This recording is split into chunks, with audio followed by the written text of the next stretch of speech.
Hello and welcome, मैं हूं विवान और आप देख रहे हैं बॉलीवुड का hottest news show planet Bollywood news. I know आप सभी कर रहे थे मेरा इंतजार to know the latest gossip from Bollywood, so why wait, let's start with the headlines.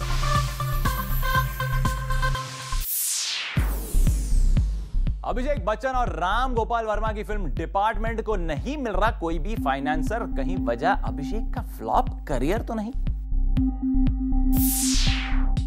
TV star एकता तिवारी की रेप की खबरें सिर्फ टीआरपी के लिए। अक्यूज ड्राइवर ने पुलिस को दिखाए 518 इंटीमेट एसएमएसेस। पंजाब की एक पॉलिटिकल पार्टी ने मांग की है फिल्म आरक्षण का एक डायलॉग हटाने की, नहीं तो पंजाब में नहीं होने देंगे हम रिलीज। बॉलीवुड में ऋतिक के बाद कौन बनेगा अगला क्रिश, और दिखाएंगे आपको all the latest pictures from B town.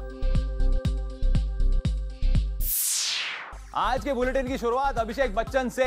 Zoom के क्लोज सोर्स ने बताया कि अभिषेक बच्चन की फिल्म डिपार्टमेंट को नहीं मिल रहा कोई भी फाइनेंसर, और इसकी वजह माना जा रहा है अभिषेक का फ्लॉप करियर। तो क्या अब जूनियर बच्चन का बॉलीवुड में नहीं बचा career? Let's investigate in our big story. मैं ये चाहता हूँ कि मैं थिएटर में जाऊँ, पॉपकॉर्न, समोसा, कोल्ड ड्रिंक लेके बैठूं, एसी हॉल में, साउंड अच्छा हो, विजुअल्स अच्छे हों, और जिस तरीके से मुझे फिल्म देखनी चाहिए उस तरीके से फिल्म देखूं। लगता है अब अभिषेक बच्चन को यही सब कुछ करना पड़ेगा। उन्हें थिएटर में आराम से बैठकर दूसरे बॉलीवुड स्टार्स की फिल्में देखनी पड़ेंगी, क्योंकि अब अभिषेक बच्चन की फिल्म को कोई नहीं खरीद रहा। सदी के महानायक के बेटे के बारे में ऐसी खबरें थोड़ी हैरान कर देने वाली हैं। लेकिन जूम को क्लोज सोर्सेस ने कुछ ऐसा ही बताया है। पूरी खबर हम आपको इस स्टोरी में बता रहे हैं, गौर से सुनिएगा। जूम के एक क्लोज सोर्स ने रिवील किया है कि राम गोपाल वर्मा की फिल्म डिपार्टमेंट, जिसके लीड स्टार अभिषेक बच्चन हैं, उसे कोई भी फाइनेंसर नहीं मिल रहा। सोर्स ने नाम न बताने पर ये बात भी बताई कि जब राम गोपाल वर्मा ने गजनी जैसी फिल्मों के बड़े फाइनेंसर मधु मटेना को इस फिल्म को फाइनेंस करने की बात की, तो उन्होंने अपेरेंटली इस बात का जवाब ये दिया कि अभिषेक बच्चन के नाम से ही फिल्म नहीं बिकेगी। फिल्म में या तो किसी और को हीरो बनाया जाए या फिर उसे मल्टी स्टारर बना दिया जाए, ताकि बाकी बॉलीवुड स्टार्स के नाम पर फिल्म फाइनेंस हो जाए। हैरान कर देने वाली बात है कि कुछ दिन पहले मीडिया में ऐसी खबरें आई थी कि राम गोपाल वर्मा ने अभिषेक बच्चन को अपनी फिल्म डिपार्टमेंट से बाहर कर दिया है और इनकी जगह वो किसी और हीरो को लेने का मन बना रहे हैं। हो सकता है कि इसके पीछे की वजह अभिषेक के नाम पर फिल्म के लिए फाइनेंसर का ना मिलना ही हो। वजह जो भी रही हो, लेकिन अब फिल्म डिपार्टमेंट के हीरो अभिषेक बच्चन ही हैं और फिल्म के लिए फाइनेंसर की तलाश जारी है। वैसे इस खबर ने एक सवाल तो खड़ा कर ही दिया कि क्या अभिषेक बच्चन का करियर अब बॉलीवुड में खत्म हो गया है? क्योंकि गेम हो या फिर खेले हम जी जान से, रावण हो या फिर कोई और फिल्म, अभिषेक बच्चन की back to back films Bollywood में फ्लॉप होती जा रही हैं और इस बात से वो काफी हर्ट भी होते हैं। और ये उन्होंने जूम को दिए एक इंटरव्यू में खुद ही कन्फेस किया था। When you work hard on a film and you believe in a film and you put your blood and sweat and it doesn't get that kind of reception in the audience, it's very upsetting. But personally, there was a talk that you were taking it very badly, and you know. Who wouldn't? Which actor doesn't? Yeah. Some people are just better at covering it up than the others. Absolutely. At least you're honest about that. Yeah, I mean, it's something I believed in. There are two films I believed in, two films I'm very proud of. They didn't do well, so obviously it's going to hurt. इतना ही नहीं, अभिषेक बच्चन ये भी मानते हैं कि चाहे वो कितने ही बड़े फादर के सन क्यों ना हो, अगर उनकी एक्टिंग नहीं चलेगी तो कल उन्हें बॉलीवुड में कोई भी नहीं पूछेगा। Mr. Yash Chopra told me on my first day of release, he said, बेटा कि अभी आपके जो पिताजी हैं वो आपको यहाँ तक ले आए हैं। पहली शो के बाद it's all you. Because no matter whose son you are, they're not going to give you a chance. You have to earn their respect and love. Well, इसी बात को अभिषेक ने कई बार मीडिया के सामने गुस्से में भी कहा है कि ऑडियंस उन्हें दूसरा चांस नहीं देती। अगर एक्टिंग हम लोग ने खराब की है पिक्चर में, you let us do it again or what? हाँ? एक हफ्ता दे दीजिए, we'll make a new film with you. You'll allow us? शायद लगता है अब ऑडियंस ने अभिषेक को सेकंड चांस देने से मना कर दिया है और शायद इसीलिए अब उनकी राम गोपाल वर्मा के डायरेक्शन वाली फिल्म डिपार्टमेंट को नहीं मिल रहा कोई भी फाइनेंसर।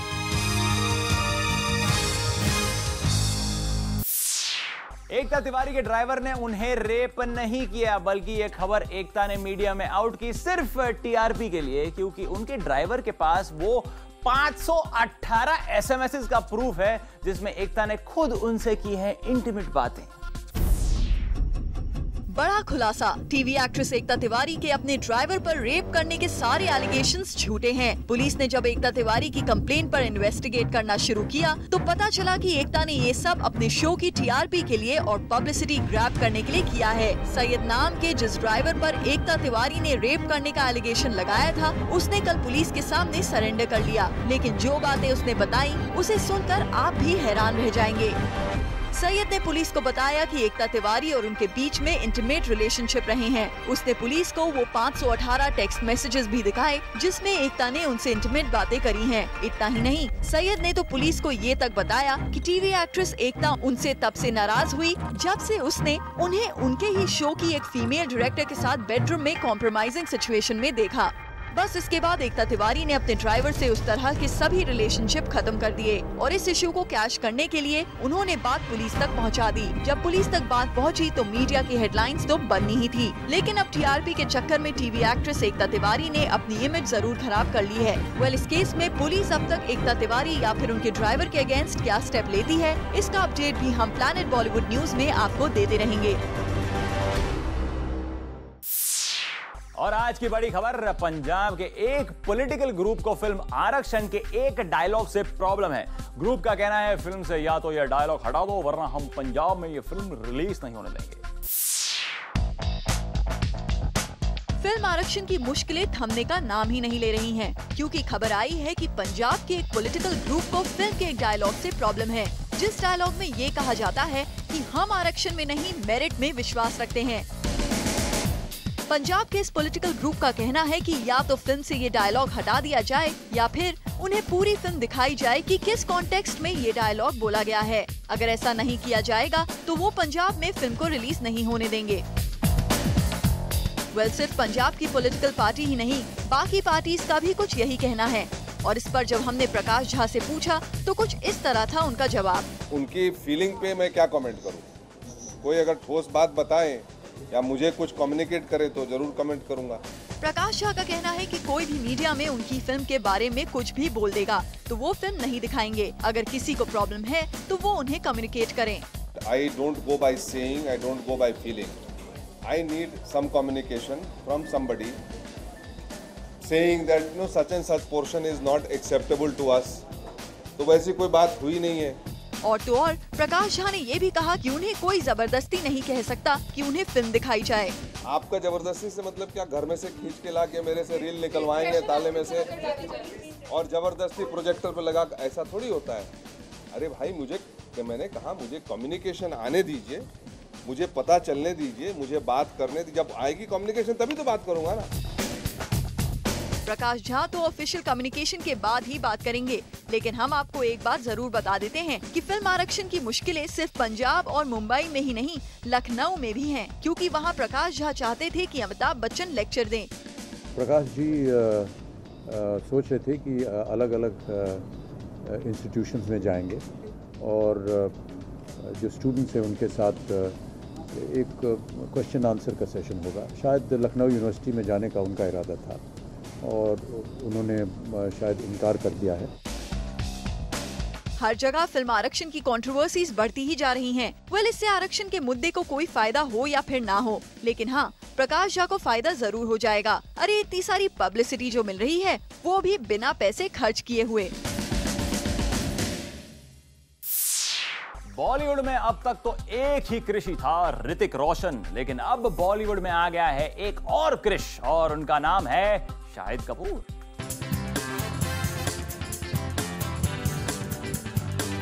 चाहे रात के 2:30 बजे शहनाई बजाना हो,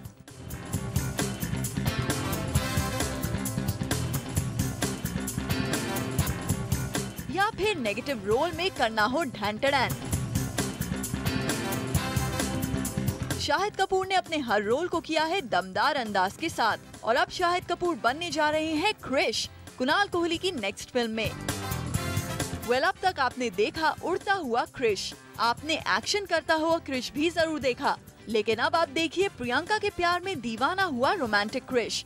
बॉलीवुड को मिल गया है उसका नया क्रिश। ये क्रिश है शाहिद कपूर। अब इससे पहले कि आप कंफ्यूज हो जाएं कि क्रिश पर पूरा कॉपीराइट तो ऋतिक रोशन का है, फिर भला क्रिश में शाहिद कैसे आ गए?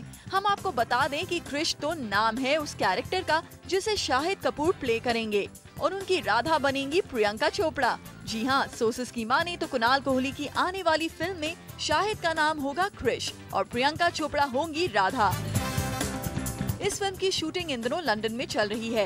Well Priyanka, this might be just a coincidence कि एक क्रिश के साथ तो आप पहले ही एक्टिंग कर चुकी हैं। फिल्म भी चल पड़ी थी और इस बार अपना लेडी लक शाहिद पर भी मेहरबान करवाया तो कुछ बात बने। सलमान ने अपने सक्सेस के लिए ढूंढ निकाला है एक ब्रांड न्यू फॉर्मूला। वो अब अपने दबंग एटीट्यूड से नहीं बल्कि अपनी लचकती कमर से जीतेंगे सबका दिल।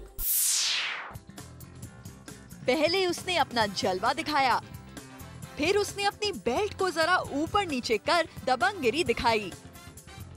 टाइम मिला तो किया खूब ढिंका चिका और साथ ही कर लिया अपना कैरेक्टर ढीला भी।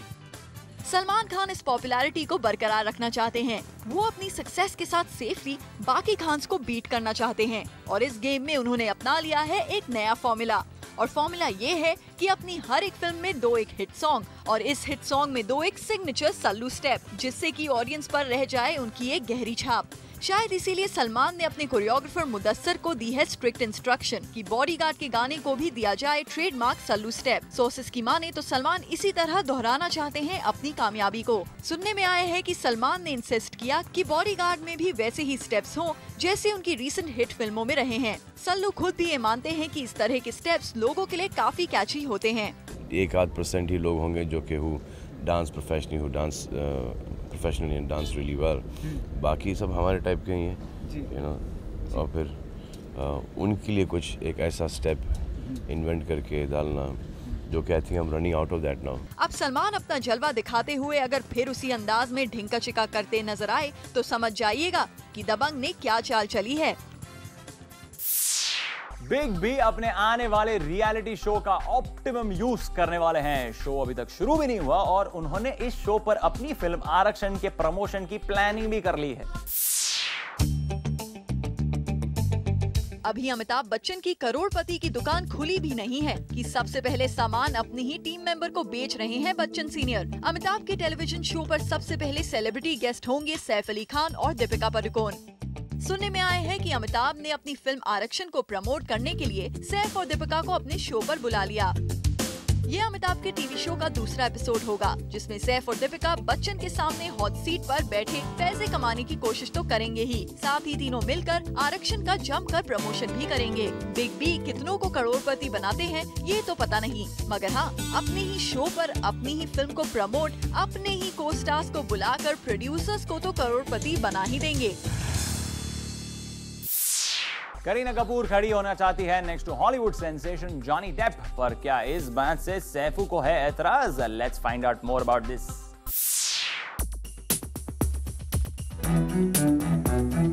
करीना को सैफ के साथ खड़ा होना तो पसंद ही है, मगर एक ऐसा भी इंसान है जिसके साथ खड़े होने के सपने आजकल बेबो देख रही हैं। पर वो बॉलीवुड में नहीं बल्कि बिलोंग करते हैं हॉलीवुड को। We talking about the Hollywood sensation Johnny Depp, जिनके साथ खड़ा होना चाहती हैं करीना। पर ऐसा वो लिटरली नहीं चाहती। बेबो चाहती है कि उनका मैडम टुसॉड्स का स्टैचू प्लेस किया जाए next to that of Johnny Depp's. अब जॉनी के साथ अपना स्टैचू प्लेस करने की ख्वाहिश तो जताई ही बेबो ने, साथ में ये भी रिवील किया कि वो जॉनी की कितनी बड़ी फैन है। बट जब बेबो से पूछा गया कि उनकी इस विश पर सैफू का क्या कहना है, तो करीना ने बताया कि जॉनी डेप सैफ के भी फेवरेट एक्टर हैं, इसलिए उन्हें इस बात से कोई प्रॉब्लम नहीं and she also has all the permissions to wish so. वैसे करीना से जब पूछा गया कि ये स्टैचू अनवेलिंग एकदम सही समय पर हो रही है, keeping in mind the current heroine controversies and her release bodyguard, तो करीना ने कहा कि इसका इन बातों से कुछ लेना देना नहीं। साथ ही उन्होंने ये भी क्लियर किया कि वो मधुर से हीरोइन फिल्म के बारे में बात कर रही हैं और 2 वीक में ही एक ऑफिशियल अनाउंसमेंट कर दी जाएगी in case she is doing the film. तब तक शायद वो जॉनी डेप के बगल में खड़े होने के सपने में ही खोना पसंद करें। प्रतीक बब्बर से डायरेक्टर नागेश कुकुनूर बहुत नाराज हैं क्योंकि प्रतीक का बिना इन्फॉर्म किए फिल्म से वॉकआउट कर लिए।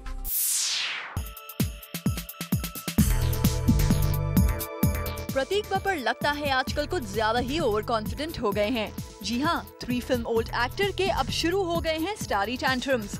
सुनने में आया है कि रिसेंटली जब फिल्म मेकर नागेश कुकुनूर ने अप्रोच किया प्रतीक को फॉर हिज नेक्स्ट फिल्म, तो प्रतीक ने हाँ तो कर दी, बट उन्होंने बीच में ही इस फिल्म को छोड़ भी दिया। हम आपको बता दें कि नागेश अपनी अपकमिंग फिल्म प्रतीक के साथ बनाना चाहते थे, जो कि एक चाइनीज फिल्म कीपिंग वॉच की रीमेक है। प्रतीक ने स्क्रिप्ट रीडिंग के कुछ सेशंस भी अटेंड किए, पर लगता है उन्हें स्क्रिप्ट कुछ खास पसंद नहीं आई, या फिर ये कहें कि नागेश की हाई फंडा स्क्रिप्ट उनकी समझ से परे चली गई। प्रतीक के इस एटीट्यूड को देखने के बाद नागेश ने प्रतीक के मैनेजर से भी बात करने की कोशिश की, but he return with empty hands. और अब खबरों की माने तो प्रतीक के इस हाई वोल्टेज एटीट्यूड के कारण उन्हें रिप्लेस कर दिया गया है और अब ये रोल करेंगे रणविजय। प्रतीक, हम तो आपको यही एडवाइस देंगे कि आप अपने स्टारी एटीट्यूड को थोड़ा कम कर दें, वरना इसी तरह आप रिप्लेस होते जाएंगे और जल्द ही इस इंडस्ट्री से गायब भी हो जाएंगे।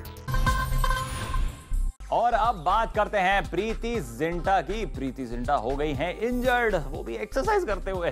Full details coming up on this next.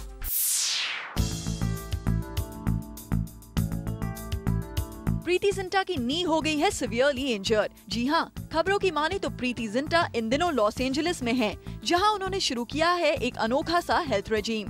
प्रीति हर रोज जल्द उठकर पावर वर्कआउट करती हैं, but sometimes overdoing certain things leads to a big mess for sure, और यही हुआ प्रीति के साथ भी। She injured her knee badly. Well, doctors ने अब उन्हें स्ट्रिक्टली एडवाइस किया है to take as much rest as possible. Well, सुनने में ये भी आया है कि प्रीति आजकल कंप्लीट फोकस कर रही हैं अपनी अपकमिंग फिल्म पर, जो कि डायरेक्टेड है बाय प्रेम सोनी। वेल, अब देखना ये होगा कि हाउ गुड और bad this film turns out to be for Preity, वरना डॉक्टर्स की तरह ही फिल्म मेकर्स भी प्रीति को ये एडवाइस न दें कि वो ले ले एक्टिंग से भी break. We hope you got our point, प्रीति।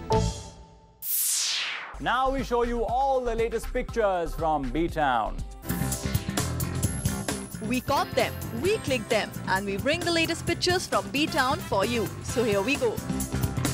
शुरुआत करते हैं करीना कपूर की इन लेटेस्ट पिक्चर्स के साथ, जिनमें वो व्हाइट ड्रेस में एक जीप में बैठकर दे रही हैं डिफरेंट पोजेस। वेल, खुली जुल्फों और वाइब्रेंट वार्डरोब में करीना लग रही हैं काफी खूबसूरत एंड सेक्सी। करीना कपूर की इस पिक्चर के बाद हम आपको दिखाते हैं जरीन खान का लेटेस्ट पिक्चर। वेल, यहाँ जरीन भी व्हाइट ड्रेस में दिख रही हैं और डिस्ट्रीब्यूट कर रही हैं एक फंक्शन में प्राइजेस। आज के लिए इतना ही, but for more latest pictures from B town, tune in every day at 7 PM। अब आपको नहीं नजर आएंगी अनिल कपूर की मूंछें, क्योंकि सुनने में आया है कि अनिल एक हॉलीवुड फिल्म के लिए उड़ा रहे हैं अपनी मूंछें। अनिल कपूर अपनी फिल्म्स के लिए फेमस हो ना हो, बट अपने मुस्टैच और चेस्ट हेयर के लिए बहुत फेमस हैं। जी हाँ, कभी ये न्यूज आई थी कि अनिल अपने चेस्ट के हेयर निकलवाने वाले हैं, तो अब ये न्यूज आई है कि अनिल अपनी मुस्टैच शेव करेंगे अपनी अपकमिंग हॉलीवुड फ्लिक सिटीज के लिए। अनिल ने अपनी मुस्टैच लास्ट शेव की थी लम्हे फिल्म में, where he starred opposite Sridevi, और अब फिर से अनिल दिखेंगे एक क्लीन शेवन अवतार में। वेल, हम आपको बता दें कि अनिल इस फिल्म में एक सीरियस कॉप का किरदार निभाएंगे, और इसीलिए इस फिल्म के डायरेक्टर रॉजर डोनाल्डसन ने अनिल को अपनी लॉन्ग लास्टिंग मुस्टैच को निकालने को कहा है, so that he fits the role। Well, इस फिल्म में अनिल के को स्टार है क्लाइव ओवन, बट इन दोनों के साथ में कोई सीन नहीं है, क्योंकि अकॉर्डिंग टू अनिल ये फिल्म सेट है 3 डिफरेंट सिटीज में, लंदन, न्यूयॉर्क और Mumbai, where the actors are interconnected but they don't meet। Anil फिलहाल प्रियदर्शन की फिल्म तेज की शूटिंग कर रहे हैं। खबरों की माने तो उन्होंने रिक्वेस्ट की है कि फिल्म की शूटिंग जल्द खत्म हो जाए, ताकि वो अपने न्यू लुक पर जल्द से जल्द वर्क करना शुरू कर दें। वेल, तेज की लास्ट शेड्यूल है 15 अगस्त। इसके बाद Anil will fly off to Los Angeles अपनी अपकमिंग फिल्म मिशन इम्पॉसिबल 4 के एडिशनल सीन्स शूट करने के लिए। वेल, अनिल, ये कहना गलत ना होगा कि आप अपनी अपकमिंग फिल्म्स के लिए चर्चे में आए या ना आए, बट आपकी क्लीन शेवन लुक के लिए मीडिया अटेंशन में जरूर आ जाते हैं। With this, it's a wrap. But breaking news, fights, scandals, juicy link-ups and hot gossip के fresh and fast bulletin के साथ हम कल फिर लौटेंगे. Till then, keep watching Zoom, India's #1 Bollywood channel.